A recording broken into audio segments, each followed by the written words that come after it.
Bonjour les 6e orange. Alors comme la dernière fois, je vous ai réalisé cette petite vidéo pour commenter la correction et cette fois-ci de la séance numéro 4. La séance numéro 4, c'était sur la conséquence du réchauffement climatique sur la biodiversité. Donc comme pour la dernière fois aussi, mon écran il est divisé en deux. À gauche ici, vous avez la correction que je vous ai envoyée dans le mail aujourd'hui en même temps que ce lien vidéo.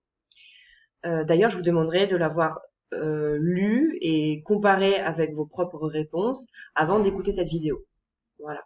Il ne faut pas découvrir en même temps que l'écoute ce document. Il faut d'abord l'avoir lu calmement de votre côté et l'avoir aussi bien sûr utilisé pour corriger vos réponses. Ensuite, à droite, vous avez le document sur lequel vous avez travaillé pour aujourd'hui, celui que je vous avais envoyé il y a une semaine. Voilà. On va commencer tout de suite, avant de répondre aux questions et de voir justement les corrections proposées. On va partir de ces définitions-là, qui étaient donc à écrire dans votre cahier avant de répondre aux questions, et qui étaient en quelque sorte à apprendre. À chaque fois que je vous demande d'écrire ces définitions dans le cahier, c'est que j'estime qu'après ça, vous êtes en mesure de comprendre ces mots, de les utiliser.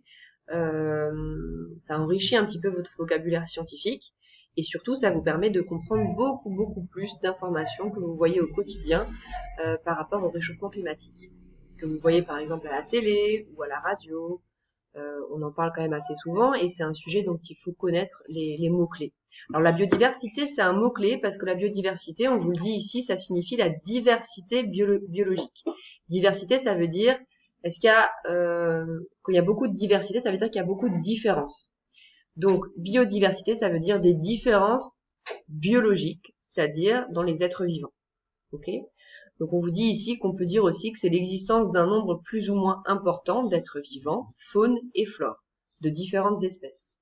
Autrement dit, je prends un exemple. Si je dis par exemple que dans le delta du Saloum, c'est un parc national ou réserve naturelle d'ailleurs, je ne sais plus très bien. En tout cas, c'est une zone géographique au Sénégal qui a une forte biodiversité.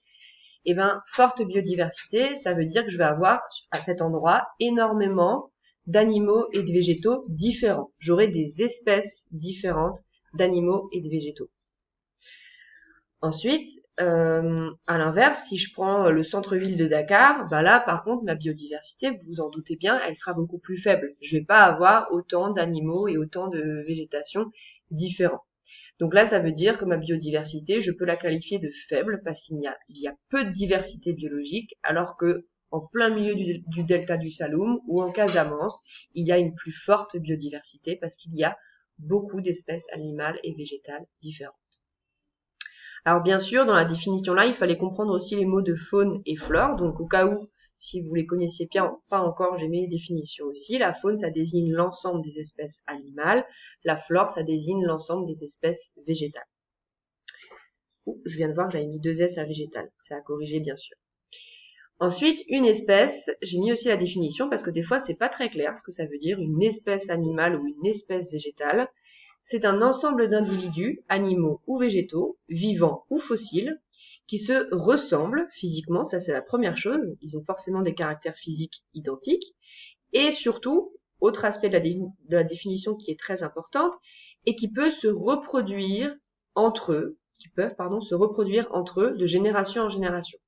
Donc ça veut dire que pour être de la même espèce, il faut qu'entre deux individus, il y ait des ressemblances, et il faut que ces deux individus ils puissent se reproduire entre eux, bien sûr si c'est mâle ou femelle, de génération en génération. Ça veut dire que leurs enfants doivent aussi pouvoir se reproduire, etc., etc.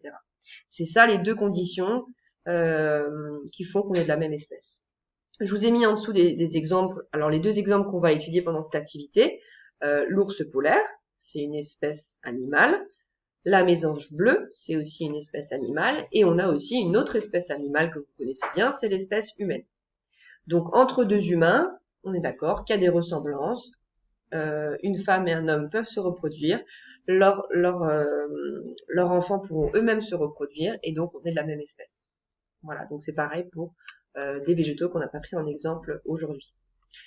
Alors ensuite, on va passer tout de suite à la fiche numéro 1, où il y avait 4 questions. La fiche numéro 1, justement, concernait l'ours polaire. Vous aviez pour ça, on va dire, deux textes différents, enfin non, un texte qui se découpait en deux, et puis 2 images pour un peu illustrer le cas de l'ours polaire. Alors, première question, où vit cette espèce? Donc, je vous propose comme correction, les ours polaires vivent sur la banquise au pôle Nord et sur les côtes de l'océan Arctique, pardon, donc l'Alaska et l'Amérique du Nord.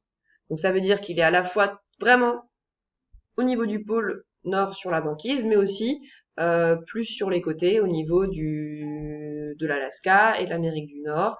Donc là, c'est ce qu'on appelle les bordures de l'océan Arctique, ces pays-là. Voilà. Donc du coup, ça, je vous le montre juste pour ceux qui ne savent pas où j'ai trouvé ces informations. C'était ici. Hein.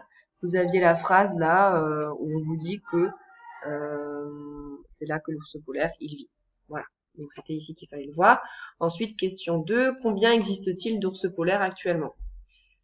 Actuellement, on pense qu'ils sont entre 20 000 et 25 000 individus. Là aussi, il suffisait juste de regarder au bon endroit et de sortir les informations du texte. Ça apparaissait ici. Combien d'ours polaires sont estimés dans 40 ans? Question 3. Dans 40 ans, on estime qu'ils seront moins de 10 000 individus. C'est ce qui est marqué ici.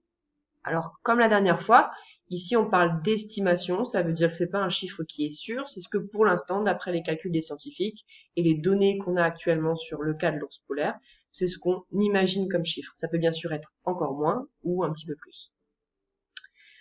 Question 4. Pourquoi l'ours polaire risque-t-il de disparaître? Alors là, il fallait avoir bien lu la dernière partie du texte, ici, hein, donc toute cette partie-là, où on vous explique que les ours polaires, ils craignent la pollution, mais surtout la fonte de la banquise. Alors pourquoi surtout ce phénomène-là? C'est ce que j'ai marqué ensuite. En effet, plus la banquise fond, plus le territoire de chasse de l'ours polaire se réduit. Et donc, il a de plus en plus de mal à se nourrir et à faire des petits. Donc forcément, si une espèce ne fait plus de petits, ça veut dire qu'au bout d'un moment, elle est vouée à disparaître. Parce qu'il faut bien qu'il y ait une jeune génération pour que l'espèce continue à durer dans le temps. Ensuite, on va passer à la deuxième fiche sur la mésange bleue. Alors malheureusement, j'ai pas pu prendre d'exemple d'un oiseau vivant au Sénégal. J'aurais bien aimé, j'ai cherché, j'ai pas trop trouvé de documents.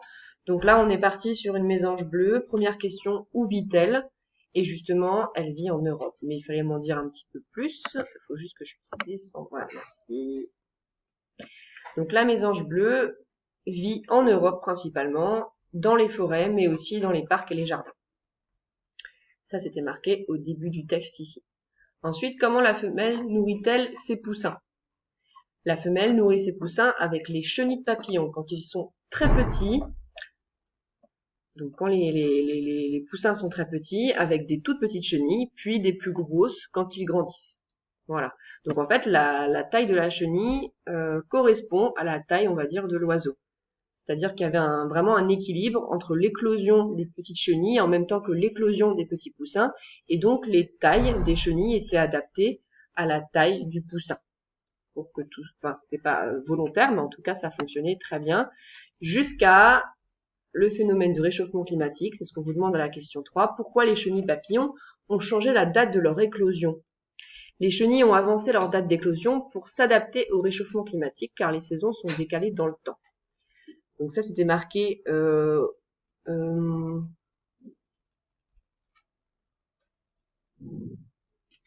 ici. Voilà. Donc là, on vous dit, là, on vous explique ce qu'on a dit avant hein, sur ce qui se passait en temps normal. Et là, ce qui se passe maintenant que les chenilles se sont adaptées au réchauffement climatique. Ok. Ensuite, question 4. Pourquoi la mésange bleue est-elle en danger? Alors ça, c'est ce qu'il y a à la fin du texte ici. Elle explique la femelle mésange que à cause de cette adaptation des chenilles au réchauffement climatique, il y a une perturbation pour nourrir ces poussins. Et c'est ce que je vous propose comme réponse ici. La mésange bleue est en danger car les femelles n'arrivent plus à nourrir les oisillons.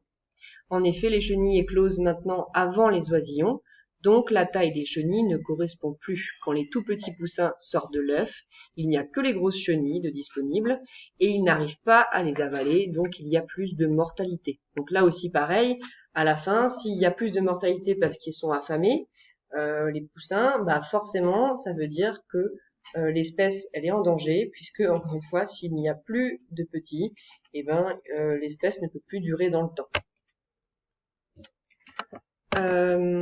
Donc ensuite, on va passer au bilan que j'aimerais vous commenter.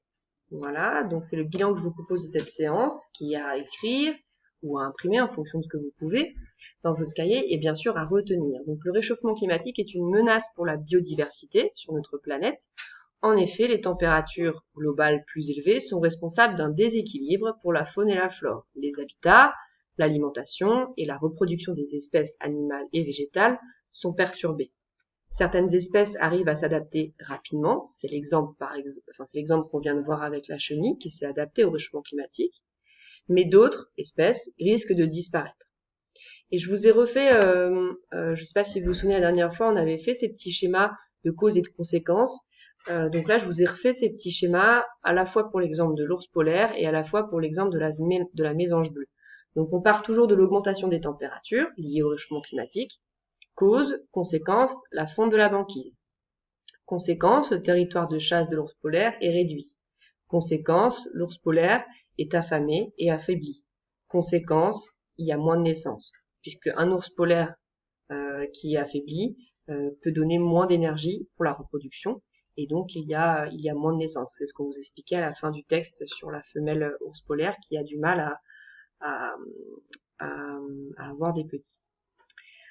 Ensuite, exemple de la mésange bleue, on part toujours de l'augmentation des températures qui est liée au réchauffement climatique.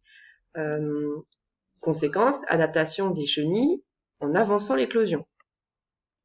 Conséquence, les petits poussins ne peuvent plus se nourrir car trop de grosses chenilles. Conséquence, augmentation de la mortalité des poussins. Voilà. Donc les conséquences de ces, j'aurais pu mettre encore une flèche, conséquence de ça, c'est risque de disparition de l'espèce, à chaque fois, aussi bien pour l'ours polaire que pour la mésange. Voilà, donc actuellement dans le monde, là je vous ai pris 2 exemples, mais il y a énormément d'exemples d'espèces en danger. Alors en fonction de si l'espèce est plus ou moins fragile, ça veut dire en fonction justement si elle arrive plus ou moins à s'adapter aux changements liés au réchauffement climatique. C'est des menaces et des dangers qui sont différents. C'est-à-dire il y a des espèces qui sont en danger très supérieur à d'autres, mais en tout cas il y a un bouleversement qui est global, que connaît l'ensemble des espèces sur la planète. Voilà. Alors j'espère que c'est bien clair et je vous laisse passer à la séance numéro 5, que je vous ai envoyée aussi aujourd'hui, où on va vraiment comprendre en fait pourquoi il y a un réchauffement climatique. On a vu d'abord, en reprenant du début, on avait vu ce que c'était des climats. Pour vraiment s'intéresser au réchauffement climatique, il faut d'abord savoir ce que c'est un climat. On avait revu ça à la première séance. Ensuite, on avait vu les conséquences de l'augmentation de la température sur... on avait plutôt vu, excusez-moi, je reprends. La deuxième séance, c'était plutôt les preuves du réchauffement climatique. Je vous avais dit, ok, on parle de réchauffement climatique, mais c'est quoi les preuves? Et les preuves, c'était donc l'augmentation des températures, vous avez vu dans le tableau, et puis aussi la fonte des glaciers et la fonte de la banquise. Ensuite, on avait vu la conséquence de la fonte des glaces continentales sur le niveau marin et donc aussi sur des populations dans le monde humaines. Et aussi, dernière séance, on a vu la conséquence du réchauffement climatique, cette séance-là, sur la biodiversité. Maintenant, la séance numéro 5 que vous allez faire après les vacances concerne en fait l'origine du réchauffement climatique. Maintenant qu'on a un peu bien compris tout ça, on va se poser la question de pourquoi les températures elles augmentent et surtout pourquoi finalement c'est lié à l'homme. Pourquoi on dit que l'homme est responsable de ce réchauffement climatique. Voilà, donc je vous laisse faire la séance 5. Vous pouvez bien sûr continuer à m'envoyer des messages pendant les vacances si vous avez besoin d'aide et je vous enverrai une correction à la reprise, à la rentrée. Et très bonnes vacances à vous aussi. Au revoir.